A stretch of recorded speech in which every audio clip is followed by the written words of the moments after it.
Welcome to Love You Bro podcast. I am your host, Jude Jamie, as I'm always doing it every week, doing it with my baby brother, Jamie. What it do? What's up, bro? What's going on? And we're excited, man. It's that time of year. Beautiful 75 degrees outside, and we got, tournament starting this week. Selection Sunday yesterday.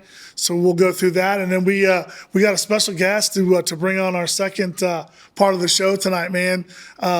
University of Kansas legend point guard Tyshawn Taylor. Tyshawn. Yeah, Tyshawn's going to join us on Hoboken, set. New Jersey. Yeah, man. So Tyshawn's going to join us tonight.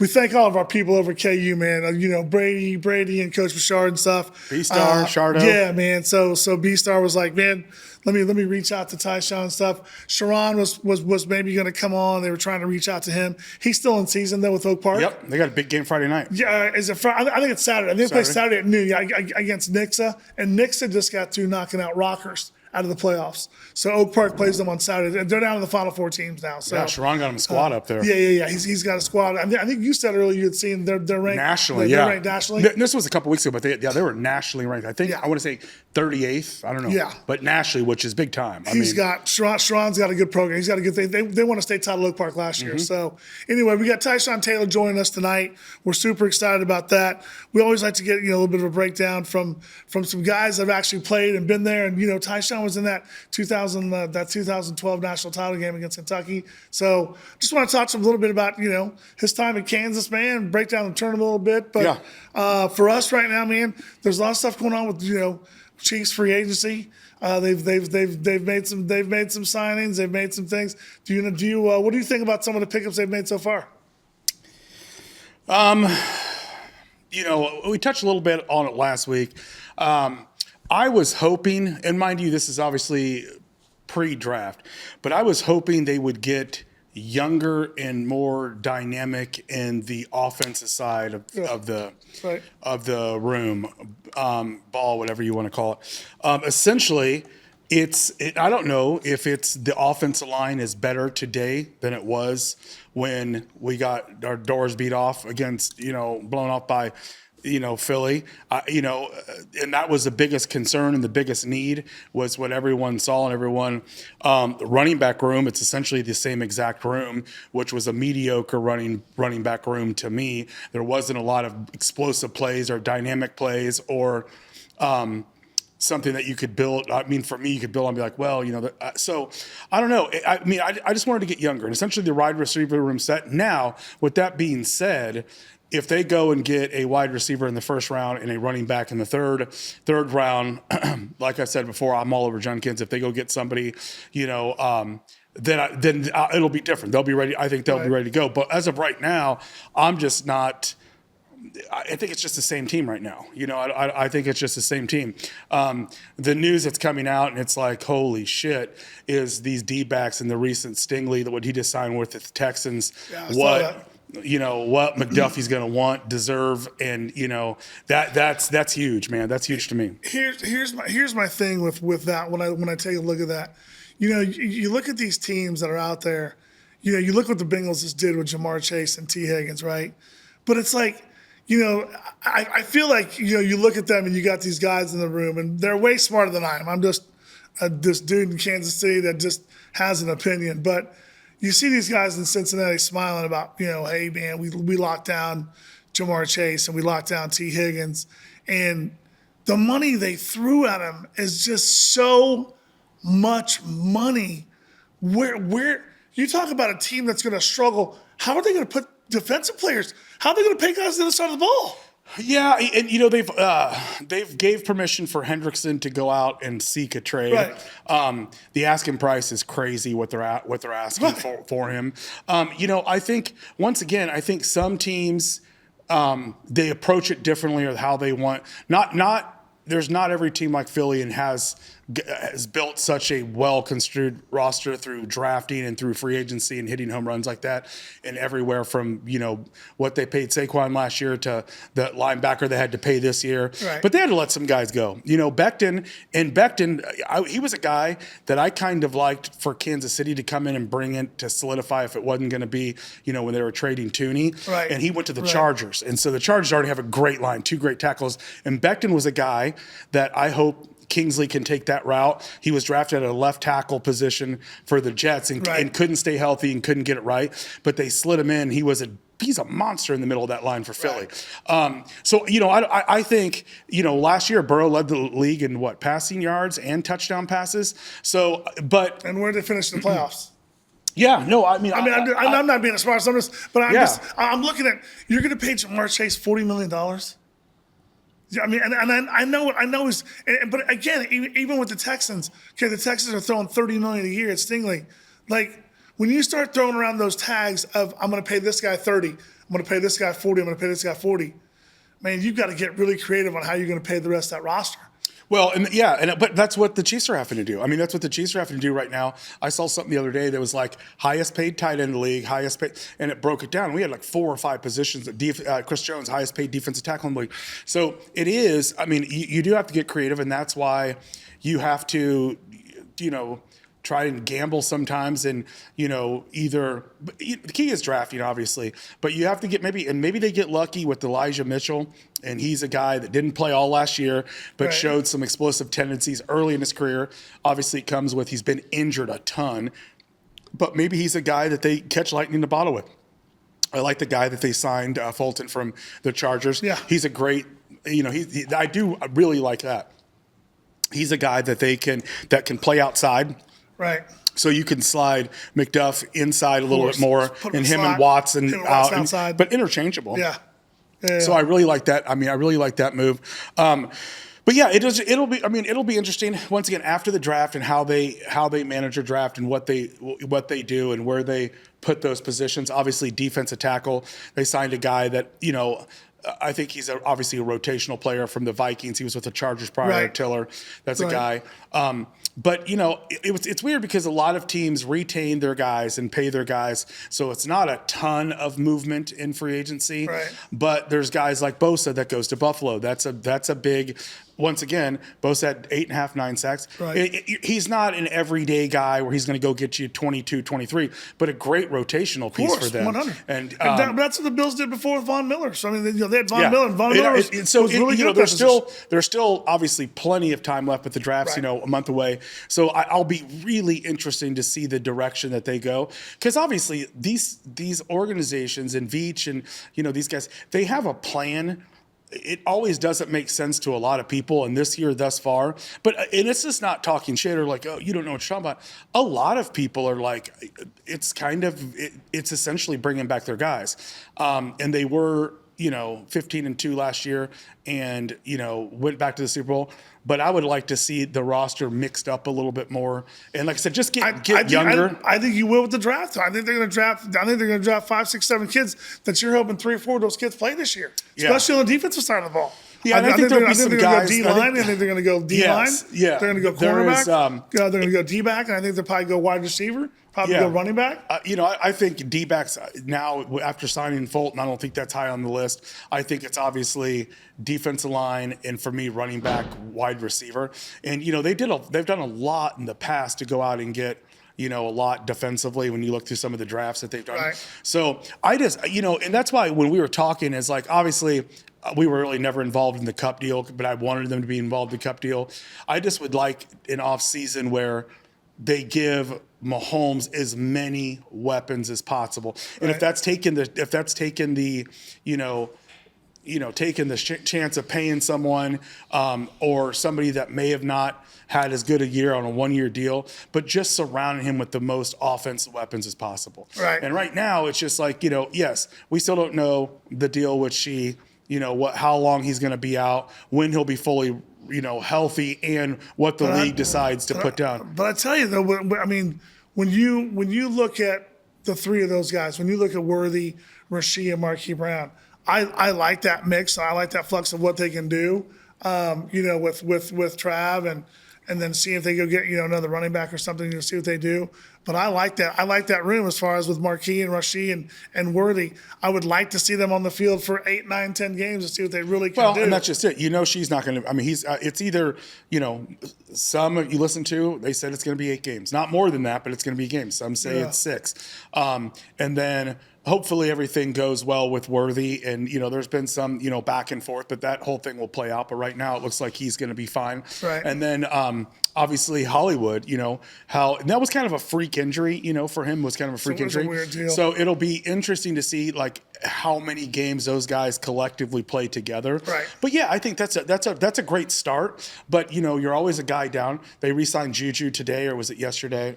They re-signed him. Did he resign? I saw they were talking about resigning. Yeah, they re-signed him. So they re-signed him. So it'll be it's that'll be fun, and kind of it's where it's at now. So there'll be some guys trickling in as far as where they sign. There's still some guys out there. Right. There's still some guys out there that haven't yet signed, and whether that'll probably more than likely at this point be after the draft when people draft. And right now, it's one of those things that if you're the Chiefs, you have to, and where they're picking from, who knows? They might be loading up to trade up to get a receiver that they're absolutely in love with. Of course. That could be the case. I think that's the fun and exciting thing right now is we just don't know. You know what I'm saying? We're not inside those walls of one Arrowhead Drive. So I can't wait for draft. I can't wait for draft day. You and I always sit around and make a night of those first couple rounds and the first round and then day 2 and stuff. So checking those out. So excited to do that, man. And to switch it up here, because it is obviously it's tournament time. We just hosted Big 12 tournament here, and it was with the teams that were in the finals. The arena was kind of empty. We obviously fell short against Arizona. Yeah. Had our chances, had our opportunities. You could tell and you don't think it, but when you actually put it in your mind of having to play extra minutes against Central Florida. And shout out to your boy, Mr. Mahaj, who's done a great job over there. Yeah. Terry's done a great job over at UCF, man. But, you could tell in the second half when they kind of pushed it where they cut it to 2, I believe, they just kind of defensively, they got lackadaisical. And it's kind of one of those things, as I always say, mentally you're fatigued and you start to not do the little things. And they got so many easy buckets underneath. And they shot, and Arizona shot the ball lights out early going, but we kind of Zeke heated up. That was as good as we could shoot. I think that's as good as we could shoot. It was interesting. And now, it's obviously I've heard so many experts in college basketball analysts that think KU is going to get knocked out in the first round, and it very well could be. Man, Arkansas, they could beat us in that first round game. Man. But what is amazing is I believe in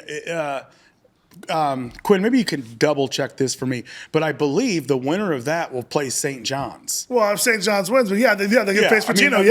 But you're talking Calipari, Self, and Patino in that little pod there. To think of Self and Calipari meeting in the first round, who would have ever thought that was going to happen? No, and what's absolutely crazy is that team when Coach Brown had them as graduate assistants, and so I didn't know this.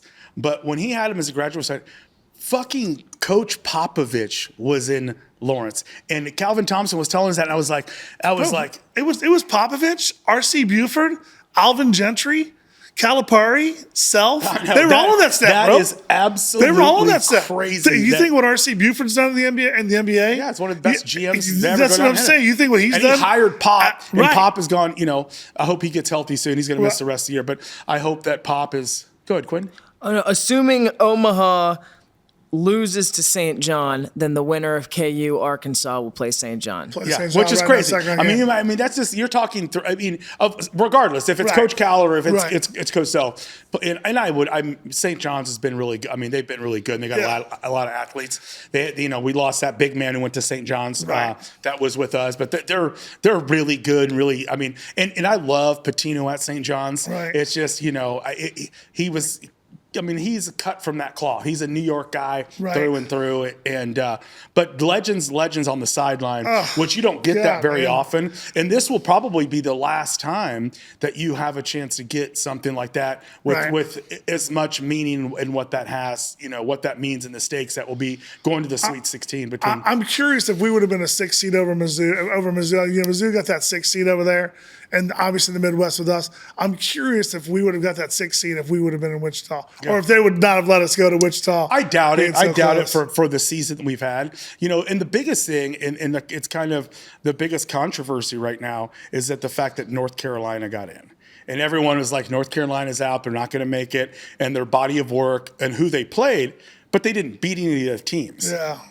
Right. So they talk about. I mean, Texas is playing a play-in game. UNC's playing a play-in game. But the fact that UNC actually that they made it is a big deal. And to go further with that, the commissioner.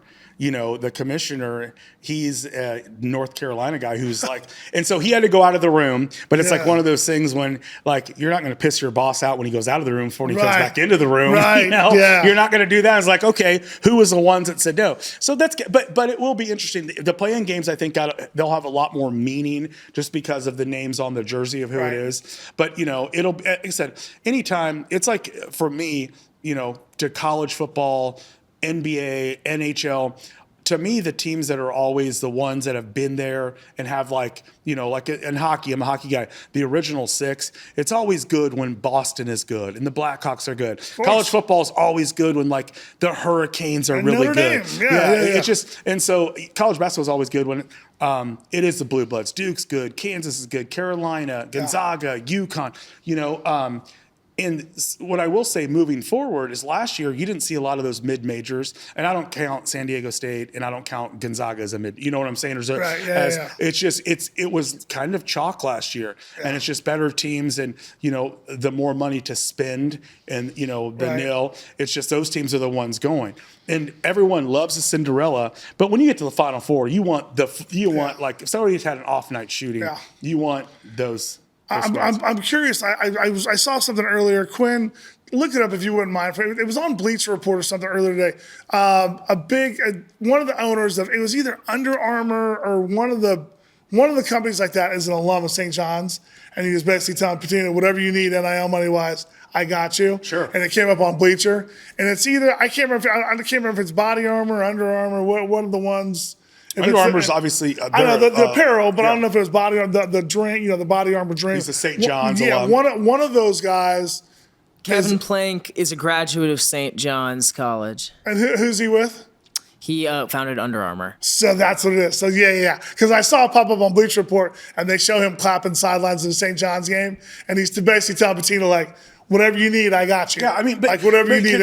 Could you imagine, like, if you were just crazy successful like that, and have, like, you would do anything for your program? I mean, it would just be like, what do you need? How much do you need? And when do you need it by? So yeah, that's. Hold on one second, guys, just because It's like Adam Schefter breaking news right here. Yeah. Guys, we're going to break for 1 second because I think Tyshawn's getting ready to show up here to the building. So we're going to break for a second, let the camera cool, and get him in the building, and we'll get going. So we'll be back here in a few seconds. We're going to take a little bit of a break, and then when we come back, we're going to bring on KU legend point guard Tyshawn Taylor. Hey, guys, thanks so much to our sponsors who give us the opportunity to be able to bring you a show every week with our production team and stuff. So shout out to our sponsors. Our main one, who's kind of our home resident sponsor, Proactive Solutions.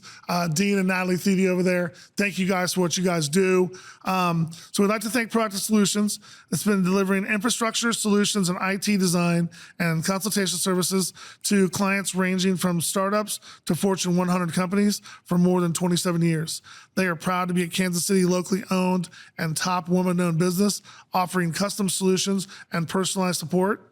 If your company needs IT solutions, reach out to Proactive Solutions at www.proactivesolutions.com. So thank you, Natalie and Dean, for allowing us to do what we do and continuing our sponsorship for the season. Also, we'd like to thank Lula Southern Cookhouse. Lula Southern Cookhouse at 1617 Main. Bradley and Brittany Gilmore do an awesome job here. I know they're events-based. They've been doing some parties during the Chiefs playoffs. But please come and check out their brunch. Go to their website and check out Lula's. Their brunch is fantastic on Sundays. Check their menu out. Great people. They have a great event space up here that allows us to shoot our show. So again, thank you to Lula's Southern Cookhouse, Bradley and Brittany Gilmore, and thank you to Proactive Solutions. Tonight's episode on Love You Bro podcast is sponsored by some good friends of ours, man. Just want to give a shout out and a thank you to our boys, Spoon and Haydock over at Johnny's Tavern at Power and Light. Best wings in town, man. When you guys are down at Power and Light doing, the sports bar thing, go to Johnny's Tavern. That is our sponsor for tonight's episode. So Spoon, Haydock, thank you guys so much. when you guys get a chance and you're down there, go check out Johnny's, man. Cold beers, best wings in town. Thanks, fellas. Welcome back to Love You Bro podcast. As my brother Jamie and I were saying a little bit earlier, man, we want to bring on a friend of ours, man, through a good friend of ours, Brady Morningstar, but we want to bring on a legend, man, a legend point guard from the University of Kansas, Tyshawn Taylor. What it do, Tyshawn? Thank you for coming on tonight, bro. Happy to be here, man. What it do? At 1,000. Thank you for coming on. You know, I saw you on Wednesday. I told you I was down at the Big 12 tournament, and I saw you up on stage, and I was talking to my wife, and I was like, man, I want to get Tyshawn Toronto. I said, I know I'm about to reach out to Brady. I go, man, let me go catch Tyshawn real quick. I made a way to this stage, and there was like, you were shaking and moving. So I said, man, yeah, for sure. I had my son with me that day, and he had seen some of his mom's family there. And so he was like making his way, and I was just I turned into his bodyguard real quick. You're like, making sure he's working his way through the crowd. But for sure. That was a good environment up there, man. That was a good environment. Great environment for the Big 12. We can't thank you enough, man, for taking time out of your schedule, man. We know your schedule's busy. We appreciate you coming on. Love you, bro. But, man, we just want to chop it up a little bit. Absolutely, absolutely. Jamie's got some questions. And so for openers, 125 wins in 4 years, and you had what, 1,500 collected points, or is it 50? What was that, the point total? Yeah, you had 125 steals. 125 steals. It's roughly 1,500 though. Yeah. It got to be close, or like 1,300. Yeah. I got my 1,000th, probably the third game of my my senior year. Yeah. And so we played 30-something more games after that. Yeah. I averaged about 20. So it got to be close to 1,300. Yeah, absolutely. Hell of a career, man. I overachieved, if you ask me, for myself. I always think about it now. Like, you think about like some of the stuff you just listed off, like being a 1,000-point scorer, having over 300 or 400 assists or whatever it is, winning as many games as I did. 4 Big 12 championships. 4 Big 12 championships, a Final Four, a national championship game.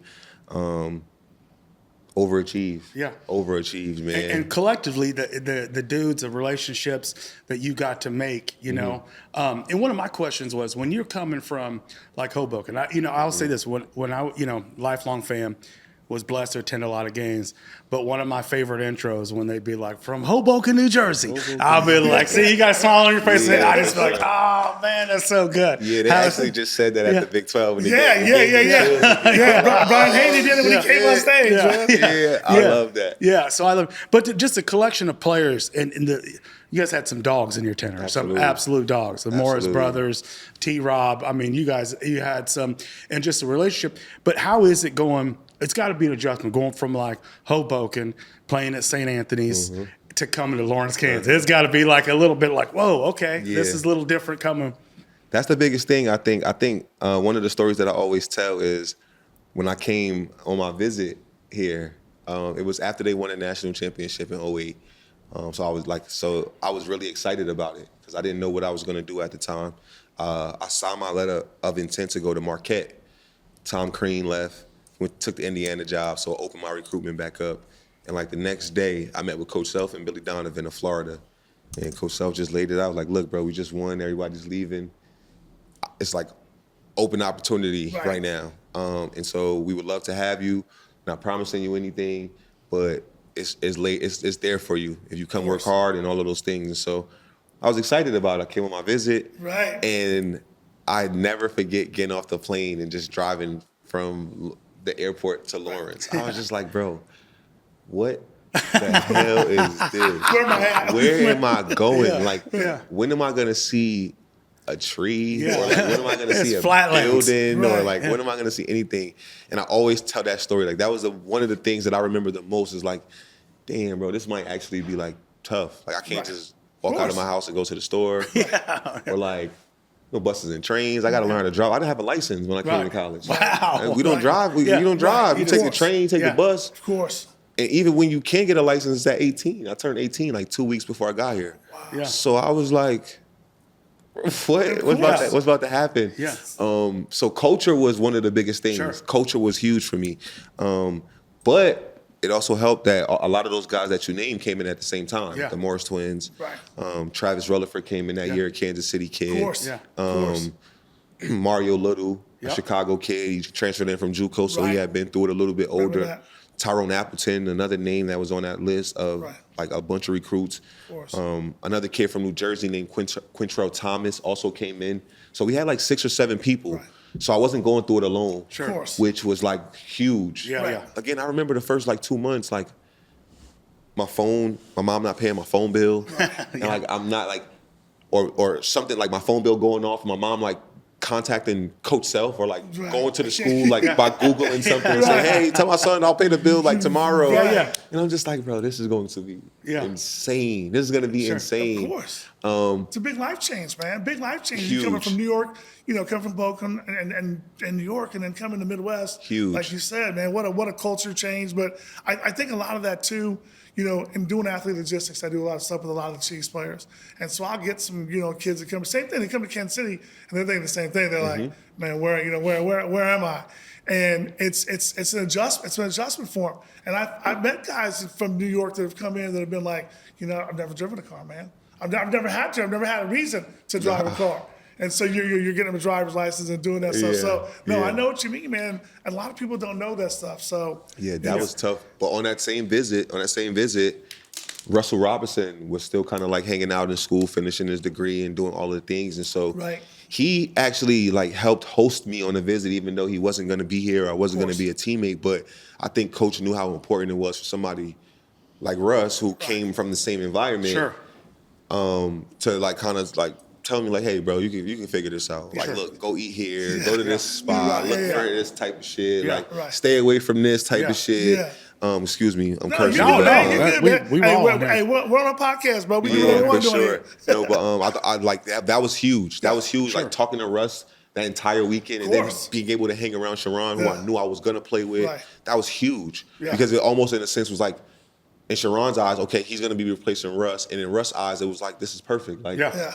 this is gonna be like, Right. it's like, yeah, like this is cool. Like Right, this yeah, feels yeah. good Yeah, to be able absolutely. to do for somebody in similar shoes. Right.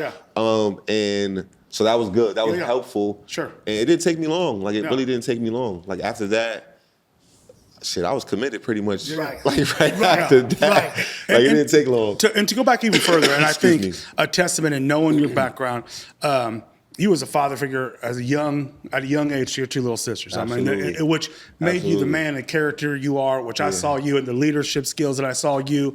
But yeah, that you took that upon yourself, and it was like I've heard multiple interviews like that's just what you do, and that's what you did. And Absolutely. then you continued on at St. Anthony's, and you guys were undefeated your senior year, right? Yeah. And it had you guys didn't win probably the last 2 or 3 years prior to that, right? It was to your It's senior yeah, year. it's so crazy, right? Because you're talking about my record. Like I think it was 32-0. 32-0 my senior year, 33-1 my junior year, 33-1 my sophomore year. Man. So three years, 2 games I lost. That's and then I wow. came to college and lost 19 Yeah. Right. in 4 years, Yeah. or Right. 20 or something like Sure. that. Right. So in like 7 years of playing basketball, like hard, full competitive basketball at the crazy. highest level, I lost 25 games, Right. 23 Sure. games Which or is something like that's that. absolute crazy. And won 100 and something. Sure. But yeah, no, that is very crazy. We were a really good team.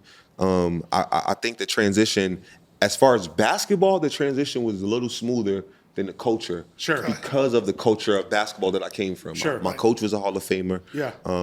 Coach Bob Hurley. Yeah, and he's got his. I mean, obviously his. Both of from- his yeah. sons are college coaches now, but were great basketball players also in their own right. Yeah. Bobby Hurley was a great player. Correct. Won championships Yeah. with Duke, Right. Grant Hill, and Christian Laettner. Great team, great player.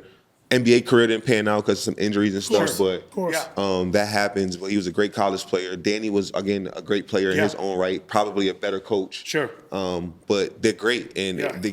I know where they come from. Like that culture of just like, this is how we doing shit. Right. Like Yeah. this is how we Yeah. doing it, and I don't care how good you are. I don't Sure. care where you come. Like this is how it's gonna be done, and because I know that this works, and you just respect it. And Tyshawn, there's a very few guys that you'll look at that can say they played for a historic program, like St. Anthony Yeah. and Coach Hurley, Yeah. and then you go to Lawrence, Kansas, which is essentially, it's built basketball. You go back and to do that and say that you didn't have success at both levels. There's not a lot of people that can say that. Yeah. I mean, a lot of people say, hey, they went to other respectable programs, whether it's DePaul, St. John's, but to go from one institute to another, that's special, man. That's special. No, that's really dope, and I've been blessed as far as basketball is concerned. I come from New Jersey. I come from an area in New Jersey where Coach Hurley just happened to be from. Right. So he's one of 2 or 3 high school coaches in the Basketball Hall of Fame, not just like the New Jersey Basketball Hall of Fame or like he's like one of like maybe 2 or 3 high school coaches, and he just happened to be around the block from me. So that was I was lucky. I was lucky. That was a blessing. Now he pull up to your games when you were a young man, like in junior high. So it's so crazy, right? To even go back a little bit further is like I moved from New Jersey when I was 10 years old to go to Florida, and I lived in Clearwater, Florida for like 4 years. So I did 7th grade, 8th grade, 6th grade, 7th grade, 8th grade, and 9th grade in Florida. But I would always go back home, spring break, Christmas, play pickup, go to the schools. And one of these spring breaks, I ended up in St. Anthony's open gym as like an 8th grader. Wow. So I wasn't even living in New Jersey. And they seen me and they asked me, hey, where the hell are you from? What are you doing? I said, hey, I live in New Jersey. He was like, if you ever end up, I was like, I live in Florida. He's like, if you ever end up back in Hoboken, please, we would love to come to open gym, stay around. That never ever left my mind. So I went back to Florida. I did my freshman year of basketball, and I was playing varsity freshman in the area that I was at. And I looked down the bench, and there was a guy going to college for 2 guys going to college for football, 1 going to college for baseball. We had a guy going to college for soccer. I'm like, this is a fucking basketball team. Like, I don't belong here. You're like, no. Like, I want to go to the NBA, bro. You're like, And they're all athletes and good players and in their own right. But I was like, this ain't. And in my mind, I just thought about that open gym. There was a ton of basketball players there. Like people who's, when I had conversations with these other 8th grade kids, we all wanted to go to the NBA. We all wanted to go to college. We all had this shit laid out. And so that never ever left my mind when you said, hey, if you ever end up back. So that summer after my freshman year, I made it my business to like create a plan. I'm going back to New Jersey. I don't know how it's going to happen. I don't know how I'm going to convince my mom to do this. But it's happening. Who else was there at St. Anthony's with you? Who My dude was a Dominic Cheek. Dominic Cheek was a year younger than me, so he was a junior. But I played with Michael Rosario, who was an All-American, a McDonald's All-American at my last year. He went to the University of Rutgers and was a 1,000-point scorer. Yeah, he was a dog. 5 games into his sophomore year. He was going crazy. Ended up going to the University of Florida, playing for Billy Donovan and having a good career. Is coaching now. Trayvon Woodall, who went to the University of Pittsburgh, great career. Because your senior, you guys had like 6 guys. 7 of us. Yeah, okay. Six of us, and then Dominic, who was under us, who was going to Villanova, but committed at the time. I had a guy go to USC, Gio Fontaine, was our point guard, amazing, one of the best guards I've ever played with at any level as far as just like IQ and skill. He ended up going to Fordham University in the Bronx and then transferring to USC. And we had 2 other kids that went like mid-major, like St. Joseph's in Philly, and also Fordham University. But he stuck it out the whole 4 years. But we were great. We beat everybody. Our margin of victory was fucking 20 points. Oh yeah, like you're in the championship game. You beat. I think it was 25 plus. I think wasn't in the championship. We smoked everybody. Our toughest competition was St. Patrick's, which is the school that Kyrie Irving went to. Michael Kidd Gilchrist, who we ended up playing against for Kentucky. National championship, Yeah, so he went to that school, and I played against him. I beat him in the state championship in high school. He was a junior. I was a senior. They won it the year after. Then he came to Kentucky and beat me when it really fucking mattered. But it's funny you bring up. You were talking about Russ Robb. Kind of being there. Giving you a tour stuff when you were around. He was on his way out. You were on your way in there. There was a lot of things defensively you reminded me of Russ Robb. You guys were long. You got out of the ball. I was Passing watching lanes. Even this afternoon. I went out and was watching. We're those guys that go back and watch old video, old stuff. I was watching some of that 08 team. I mean, those guys were long, but I remember just watching Elijah, watching Tyshawn at the top, just long in the lanes all the time, man. And just some of the stuff. You brought a lot of stuff I think you were a better scorer than Russ Yeah, Robb. for sure. I love Russ Robb, but I think you were a better scorer than Russ Robb. But defensively, you reminded me a little bit of Russ Robb with the length and getting in the lanes and stuff. Yeah, for sure. I think that was kind of one of the things that got me on the court. I think, and I knew that early. Like even in my high school, to go back to that, like I'm competing with other college kids every day. Sure. So like our scrimmages or our practices or our like High level. every day. It's another like 4-star, 5-star high school player across from you. It's another guy that's going to college across from you every day playing against you. And so I was prepared for that, but I also knew like everybody's athletic, everybody can jump, everybody can score, everybody can handle, like everybody's good at this level. Like everybody's good. It's the other things, it's the intangibles. And I preach this all the time to my son and to the kids that I coach. Is like, at the level you guys want to go play at, everybody's going to be able to shoot the ball pretty good. Everybody's going to be really athletic, really fast, really strong. But like, are you going to work harder? Are you going to have a good attitude? Are you going to get that loose ball? Are you going to fight for that rebound? Are you going to do the extra things? Are you going to be a problem in the locker room? Right. Yeah. All of these things that I didn't necessarily like, I didn't ignore them, but I didn't understand the importance of these things. Right. Just your talent. Just be good at basketball and it'll take you everywhere.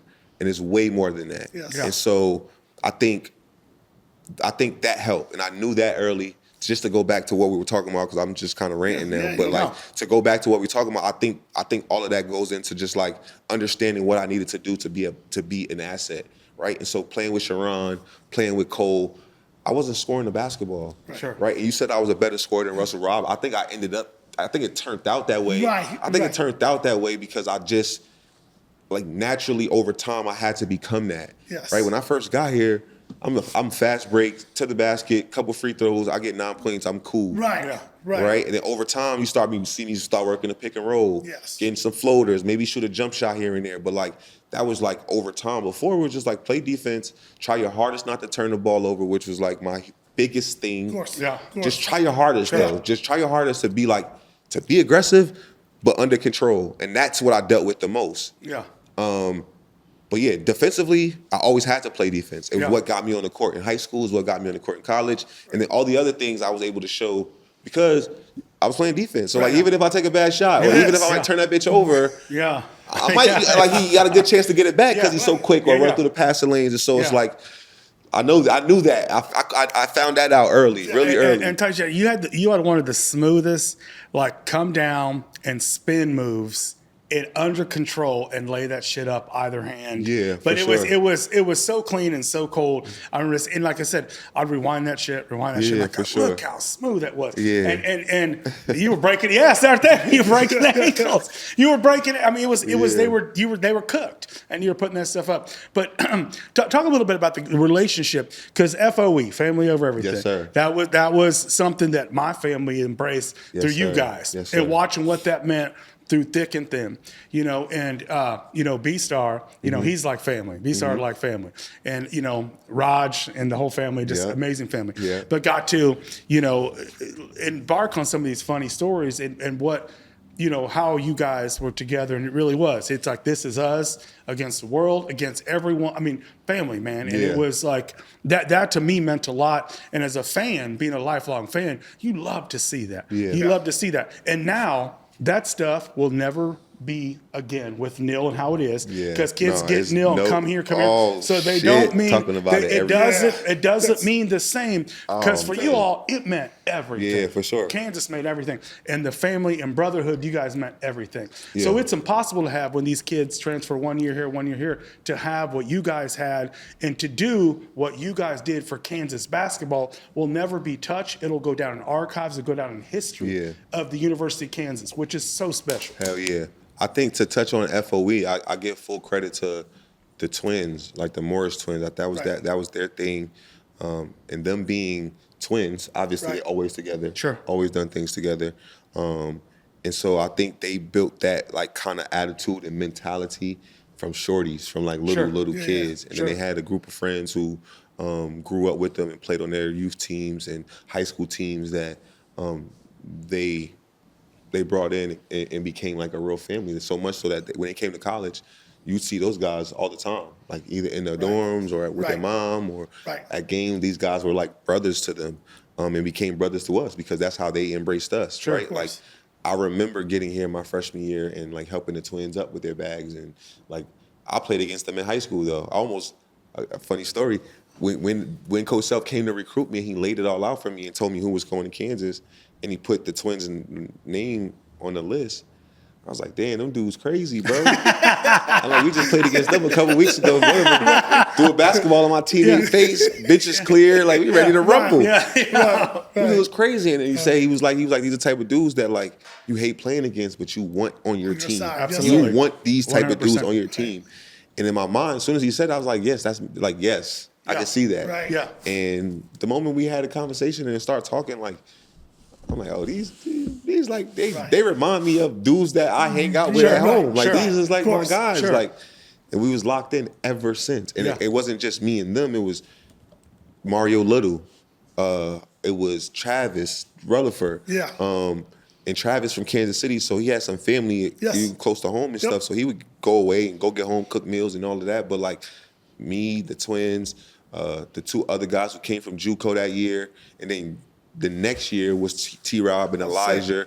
And so we pulled them into that, and it really was just like that. We literally didn't do anything without each other. Before we went out, we met in someone's room playing video games. I don't play video games. And I would sit in the twins' room on the fucking floor, just laying there all day while they play games and watch them like changing the sticks, ordering food, store runs, whatever was, you know what I'm saying? Like we was just in there chilling like all the time together.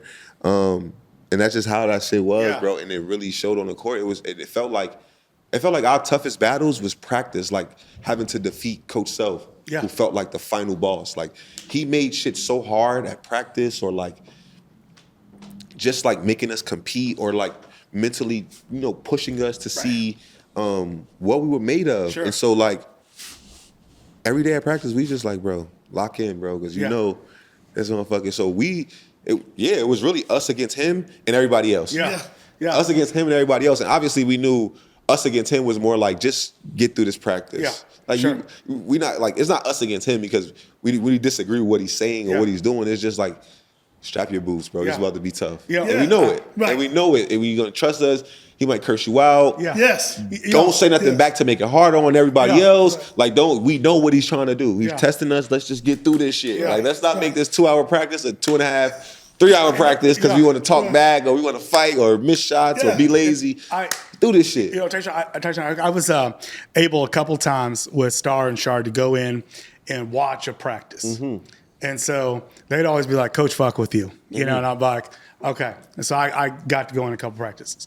And so there was kind of a drill that there was no out of bounds. And you guys were just going back and forth and kind of going and playing hard. And there's, like I said, there's no out of bounds, time clock's running. And so he came over and coach was like, what's up, big boy? He'd always call me big boy. I was a little heavier than him. Like, what's up, big boy? So we were talking there. So he literally, so Star is like, he goes, watch. So blows a whistle and just goes into a rant. But he went from talking and bullshitting to be like challenging him and calling him out. Tyshawn knows exactly what that is. Calling him out. I've seen it so many times, bro. And he was like, bullshitting. They're like, watch this. Whistle, and then get down soft, man, and just went into him. And then the next one, mild-mannered to like the most explosive person I've ever seen. And I'm just like, what triggered that? What the fuck just happened? Most of the time it's me. You fucking turned it over. What are you doing? What are you watching? What did you see? I was just like, and then it was I think it was Lando and Shaq. Y'all almost like got into it until they were like, and they were waiting to find them blow the whistle. But it was like the practice did intensify that much more. And I was like, watch. I'm like, wow, I'm watching greatness. And he knows exactly what he's doing and when he's going to do it. If practice kind of lull and was kind of getting up and down, a little bit sloppy. Sure. He's the best. He is the best. And I'm biased, but he's the best at like getting guys to like truly believe everything he says is the law. Like, I don't know what it is. Like, I don't know how he does it. or what it is, but he is the best at like. This is what it is, and this is how it's gonna go, and it works, and we're gonna do this, and it doesn't matter like what you think, or you know what I'm saying, and it's worked. It's worked for so long, and he's made guys who probably wouldn't technically fit together or play well together. Play really good together. Like I thought me and Elijah were the same exact player. I was like, there's no way this is gonna work. Two of us be the same size. It's like that Spider-Man pointing at each other. Literally. Yeah, I was like, 100%. and there were things that I admired about. Like I thought he shot the ball better than me. I thought he handled it a little bit better than me, like on a string as far as that was concerned. But like he's way more athletic than me. He just got from off the ground and up in the air, Crazy off 2 feet, way higher than me. Like I felt like maybe I got off the ground quicker.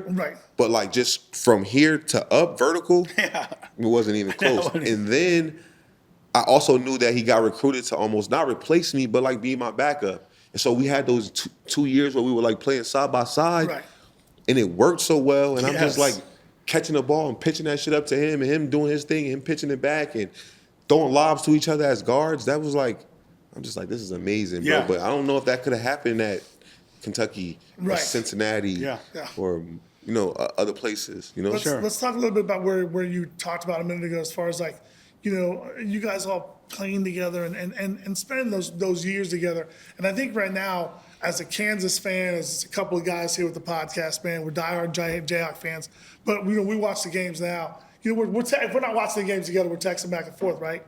And it's like, it's how much more difficult is it for Coach Self right now to be able to put a team together? I mean, any coach in college basketball, to put a team together to gel, because I felt like earlier this year, Coach Self talked in an interview with CBS. He was talking about he always had his 3 or 4 guys that came through the program, and then he has 2 or 3 freshmen.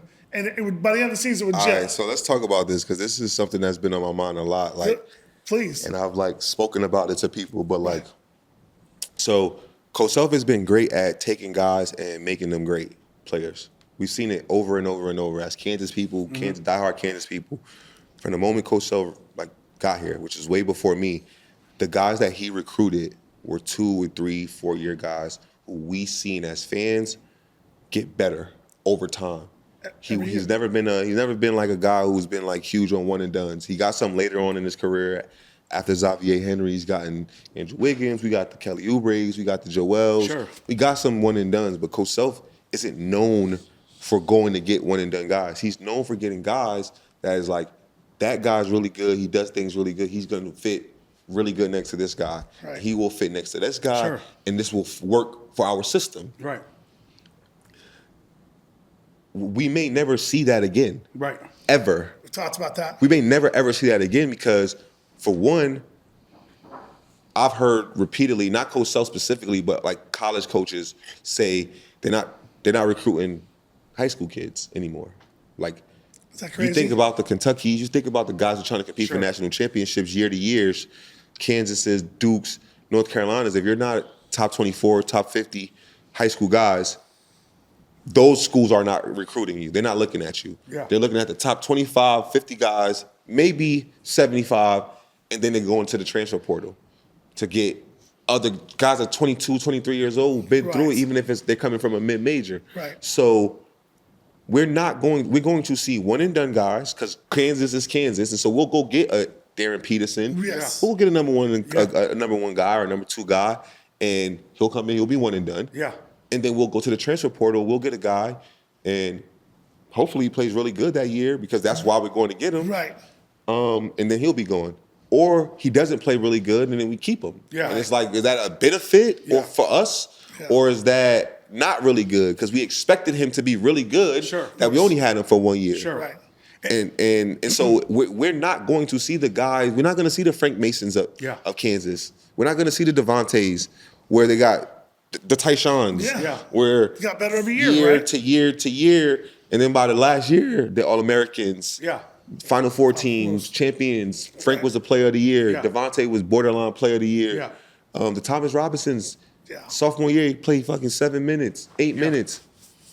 Junior year, he's player of the year. If Anthony Davis wasn't in college.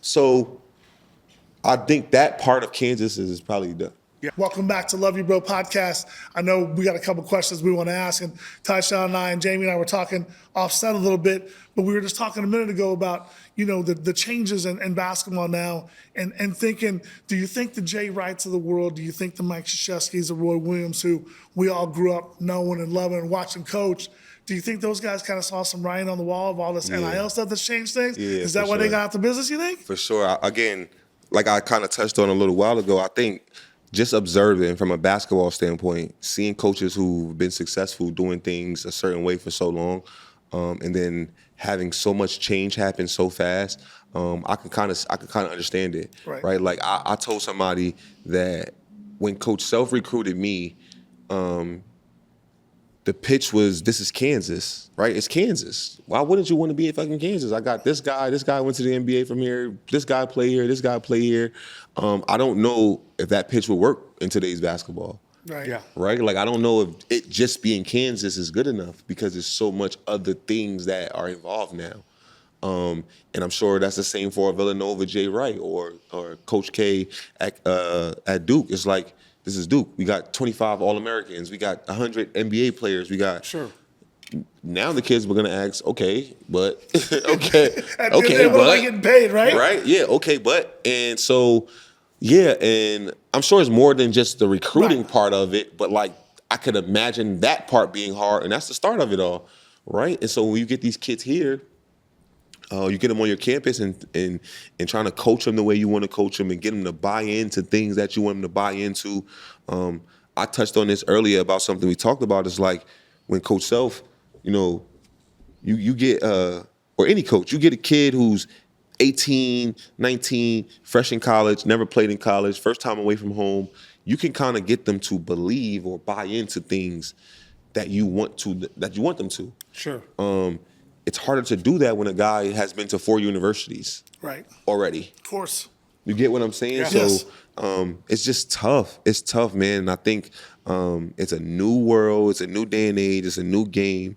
I'm seeing guys that I played against as far as when I was 10, 11 years old become head coaches at major universities. So you could see the shifting in everything. Sure. Right. You could see the changing of the guard. Which is why I'm trying to do what I'm trying to do and get into the coaching and training and hopefully that I can tap into that market. I think I know a lot about basketball. My experiences speak for themselves. I've been well coached by Hall of Fame coaches at every level. Jason Kidd at the NBA level, Avery Johnson, PJ Carlissimo, obviously Coach Self, Coach Hurley. So yeah, I see the shift and I see the change in it, and I work with kids every day, and so I know the people that I'm working with on a regular basis are the ones that's going to be affected by a lot of these things. Obviously I missed it, but I have a son who's really talented and loves basketball, and we talk about these things all the time. He has questions for me all the time. How old is he right now, Tyshawn? He's 13. He's 13. Okay, so he's getting there. He's getting there. He'll be in high school this year. Okay. About 6 foot, smooth, long and lanky. Like his daddy. Very similar to me. But the game has changed, so a lot more like IQ in 8th grade as far as basketball is concerned compared to where I was as an 8th grader. Right. Yeah. Athletically, that dog shit we was talking about was missing a little bit. I came with that. I was born with that. Yeah, right. I got to teach him that, kind of, you know? course. And so that part of it, but skill-wise, all the kids, the game is changing. All the kids got skills because all they do is train all day. Sure. Right? All I did was play basketball. So I had a feel for this shit. Of course. Like, I knew how to do this move because I practiced it 1,000 times and I tried it in the game against older kids and it didn't work. And then I tried it again with an older kid, it didn't work. And then I went to kids my age and was able to do it. And so I was like, okay, this really works. Right. So it was more of a feel. And now these kids are more like robotic when it comes to it, but super skilled. Sure. Super skilled, but the feel for the game is changing a little bit. But I love it. I love where the game is going. I love it. And, a couple things. So what a lot of people don't know is you were the first pick of the Brooklyn Nets. When they switched from the New Jersey Nets to the Brooklyn Nets, you were the first pick. Yeah, I was. And one of my favorite stories here is that you said Jay-Z was fucking with you, knew your name. You're like, Jay-Z knows my name because you were the I love telling this story. I fucking love telling this story. But yeah, let me That's the best, tell me man. the story, Tasha. So, I get drafted. I have a great college career, which we kind of touched on a little bit. I'm fortunate enough that last season that we had, T-Rob was on my team because he was so dominant and made the game so easy that a team that really probably shouldn't have made it to the national championship made it to the national championship, which got me 5 or 6 more games on TV to show people, okay, I can play at this level. Anyway, fast forward to a few months after that national championship, I get drafted. Like, fuck, I'm living out my dream. And I get my name called. I'm kind of at the point of my draft happening. I'm kind of like sitting around by myself because it was like kind of later in the second round. And so I'm like, fuck, my name hasn't been called yet. Like, I don't want to be around if it does it.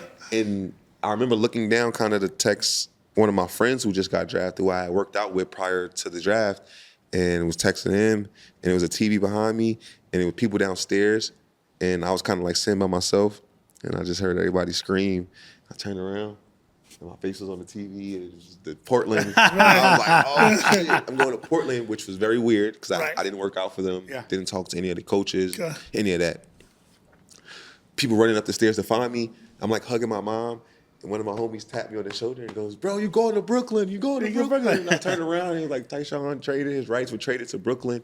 Wow. And so I was like, I'm staying home. The shit went from a 10 in there to a 15 because I was in Hoboken in like a restaurant similar to this, just a small spot, me and my family in Hoboken. The draft was like in Newark or New York or something. But I just stayed home. And so everybody was there. Crazy. When they said I was going to Brooklyn, I just ran outside, took my shirt off. Man, I was feeling wilding. it. You home, bro. You can stay home. And the Barclays Center wasn't even built at the time. Like, we were still doing everything out of the New Jersey Nets facility. And you had a hard hat on and shit, right? Right. I remember, like, the next day they took me to the Barclays and let me, like, put a hard hat on and kind of go through, and it's going to be this there, that's going to be that there. It's nothing, no floors or nothing.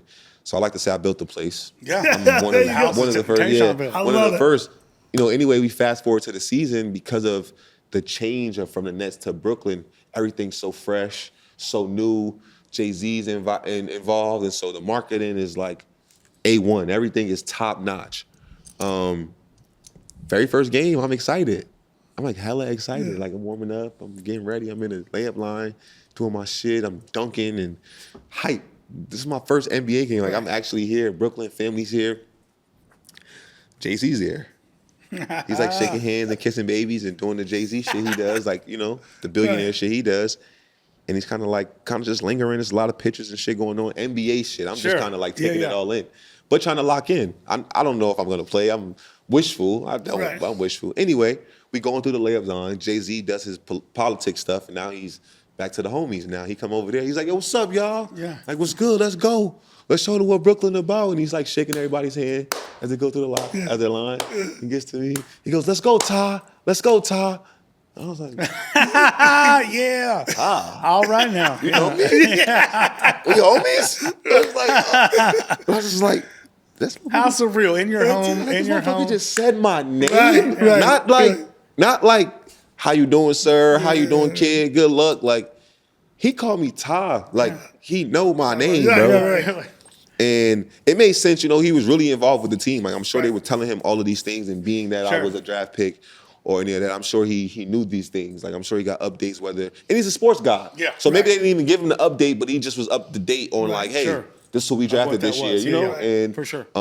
Played at Kansas, so I'm sure he's seen some games or heard some names or something like that. So, but still, it's amazing. To say my name, this is my favorite rapper, bro. Like, this is Jay-Z. It's like he is the man to me. Like, he's the guy. And so I was like blown away by that. Blown away. One of my favorite moments. I love it. Of all time. No. So listen, let's talk a little bit about, we're going to get into, it's been awesome hearing about some of your stories of it. And listen, I want you're part of the Love You Bro podcast. You're part of our family now, bro. So this isn't just a one-time deal. We're gonna ask Tyshawn to come on in. We're gonna try to get Sharon to come in with That'll you one time. That'll be a good one, having both of us together will be good. Bring both you guys in one time. I know he's still in the season right now. They got a game on Saturday. But let's talk a little bit about the tournament, man. I was looking at the bracket. I'm gonna show you this bracket real quick because I want you to look at this Midwest real quick. Jamie, I want you to look at this real quick because this is something. So I didn't get the whole side, but on the left side there, look at the Midwest. Now I know it's maybe a long shot or whatever, but I'm looking down there. Missouri's got Drake, right? So just say Missouri gets by I ain't Drake. getting by Drake. Just say they get by Drake and they get by that second round game. Say KU gets by their team, right? We get by Arkansas. Say we get by St. John's. Could you imagine, you guys, seriously, can you imagine KU Missouri Sweet 16? That'd be lit. I know that's a That'll be lot of something. work between them, but I'm just saying. A lot of looking at work. the I'm bracket, about to say like, a lot of work. A lot of work between the two, bro. there's I some say a skill. lot A of lot work. of work between the two. But yeah, that would be ideal. And I think we would love that. I think for us, that's an ideal matchup.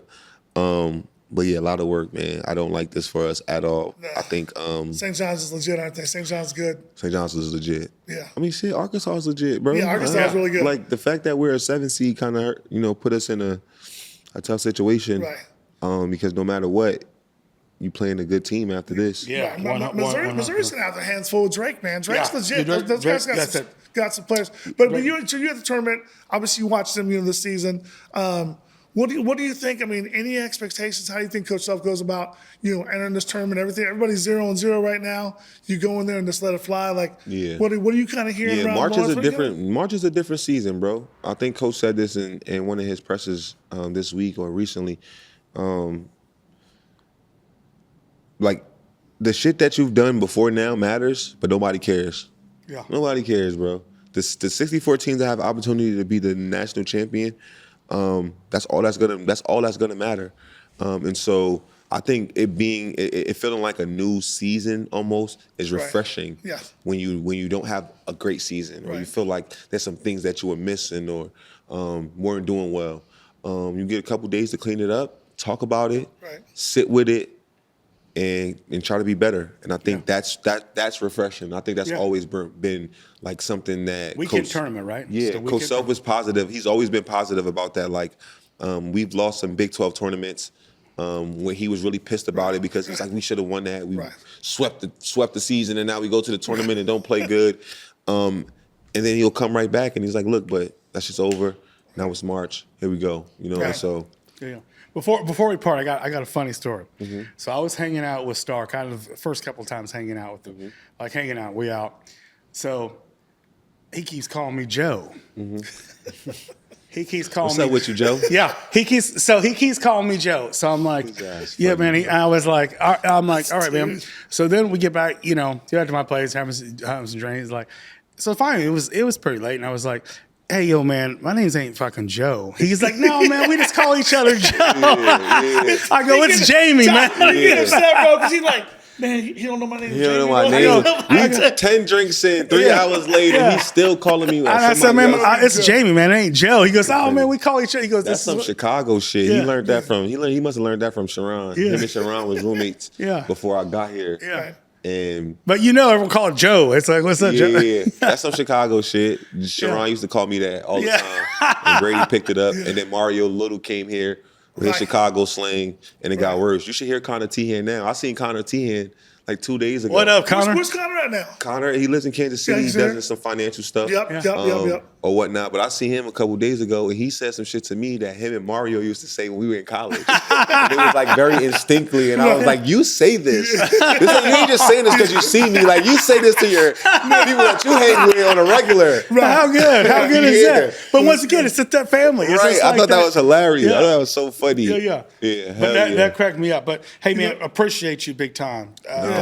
No, big man. time. We gotta do a part 2. I know it's a lot more we can cover. yeah. We can easily add Dennis for another hour. We could have done it for Absolutely. another hour. Listen, we're going to bring you back on, man, because, one of the things that Jamie and I are blessed with, obviously being around the program, and I've always told all my NFL guys, I said, man, you guys, I take my NFL guys all the time up to Lawrence to the CKU games, and I'm like, you guys don't understand. I said, the program's just different. I said, it's a brotherhood up there. I said, it's just different. So you go back to those teams, 06, 07, 08, 10, 11, 12. I said, it's just different. I said, those guys were all connected, man. For sure. And it's a lot of love. And so we've got a lot of love for the program, man. We can't thank you enough For sure. coming Can on I do a tonight. little plug real quick before we got a Absolutely. little Yes, time? sir. 100. I'm not sure if you guys are familiar with the TBT tournament. I know we talk about March Oh, Madness, 100. but we do the TBT tournament Okay. in like June or July. I guess it's July, end of July. And it's a lot of former KU guys. Some of the guys that we spoke about. I like the tonight. rebranding. Yeah, I with like the Jayhawks. that's fresh. It's gonna be sick. That's It's gonna fresh. be sick. It's right here in Kansas City this year. Usually they have it in Wichita. Yeah. This year it's in Kansas City at Municipal. Oh, nice. So any KU fans, Yeah. we'll have Frank Mason. We're gonna get myself. Devontae. You the GM. You the I'm boss. hoping, I'm hoping. I am the GM. I know we got Frank so far. Sharon will be the coach. We'll bring Doug Compton in as an assistant or something like Right. that. Fresh. I'll GM it. Fresh. And it's a great environment. If you don't know anything about it, please tap in, follow me, 100%. follow these guys, Yes. and we'll talk Yeah. about it. They'll give me some shout outs on it. But For sure. it's dope. We'll have a bunch of KU guys back. We'll do some things leading up to it, Okay. signings, Yeah. autographs, meet and greets. And the it's- roster's legit. it's You been guys have a legit It's been legit roster. the last 2 years. This year, I'm hoping we win this year. It's $1 million tournament, bro. So we win. We can do some good things with it. Speaking of NIL, since we weren't able to get that, this is sir. a way to support Yes, some of the sir. older guys to kind of make some money. So I love it. You know what we'll do, bro, is we'll reach out and see if we can't do a Love You Bro podcast down From one of your practices. Practices, tournament, anything. anything. Interview stuff and bring them on the podcast. Yeah, yeah. that'd be whatever. sick. I know we get 3 or 4 guys on here at a time. Yeah. We love it. Man. We love That'd be it. sick. Tyshawn, thank you so much for coming Hell on, yeah, bro. man. Much love Anytime. always, Like man. I said, we're gonna run Love this you, bro. back, man. Yeah, Thank love you, bro. We're Love you, bro. going to run it back, man. Love you, bro, man. Thank Thanks you for being guys, on. man. Appreciate it. It's a wrap.